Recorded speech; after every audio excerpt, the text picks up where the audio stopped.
dhulka gaajada aba waddanka gaajada sida aan u wada naqaano Ethiopia qaabkee ugu suura gashay in ay dhisato biyo-xireenka ugu weyn Afrika. qarnigii 9aad ee miilaadiyada Ethiopia waxaa ka dhacay 30 abaarood oo isxixiga 6 ka mid ah abaarahaasi waxay dhaceen boqolkii sano ee ugu dambeeyay. qarniga haatan ku jirno bilowgiisa Ethiopia caasimadeeda Addis Ababa ayaa bedeshay xiriirkii caalamka ee la lahayd oo ahaa inay wadamada caalamka weydiisato kaalmo, waxayna u bedeshay inay maalgashtaan isla markaasna ay la tartamto.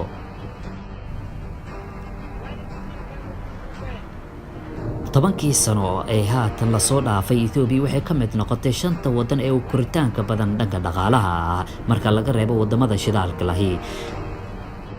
tanina waxay suurtagelisay inuu hoos u dhaco faqriga indhaha ka tuuray dadyowga Ethiopia boqolkiiba 44 sanadkii 2010. soo saarkeeda gudaha 2009 Ethiopia wuxuu gaaray 160 bilyan oo dollar.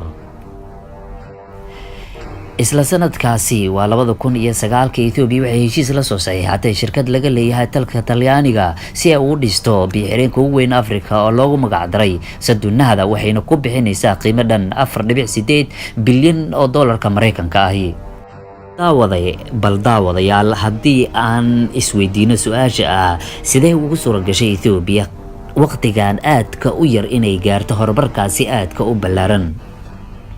sanadii 2000 ma jirin wax maalgashi ah gudaha Ethiopia oo la sheego, laakiin baarlamaanka ayaa dhexda u xirtay oo dejiyay qorshe ah lagu magac daray hagaajinta dhaqaalaha iyo hanuuninta waddanka dhaqaalaha dhex yaala. kadib markii uu baarlamaanka fadhiistay isla markaasna la hagaajiyay gudaha dhaqaalaha ka soo baxa, waxaa ooda soo jabsaday wadamo badan oo ay u horeyso dalka Jeenaha si ay u maalgashtaan gudaha Ethiopia.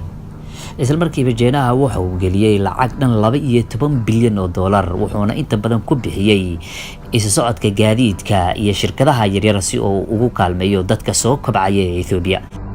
dhanka kale waxaa lacag culus oo maalgashi ah ku bixiyay dowladda Israel ee Yahuuda ah, waxayna halkaasi ka aasaastay 187 shirkadood oo u gaar ah dhanka biyaha iyo cunada.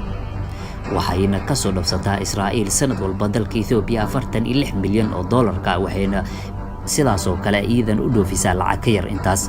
Turkiya ayaa iidana si indha la'aan ah u maalgashatay Ethiopia, waxayna ku bixisay 3 bilyan oo dollarka. dhanka kale Sacuudiga ayaa iidana waxay ku maalgashatay halkaasi 5.2 bilyan oo dollarka ah.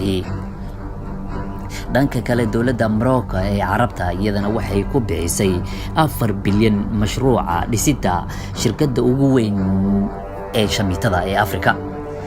dhanka kale Imaaraadka ayaa ku bixinaya lacag ka badan 1 bilyan oo dollarka Mareykanka ah si uu ugu caawiyo dhanka cuntada.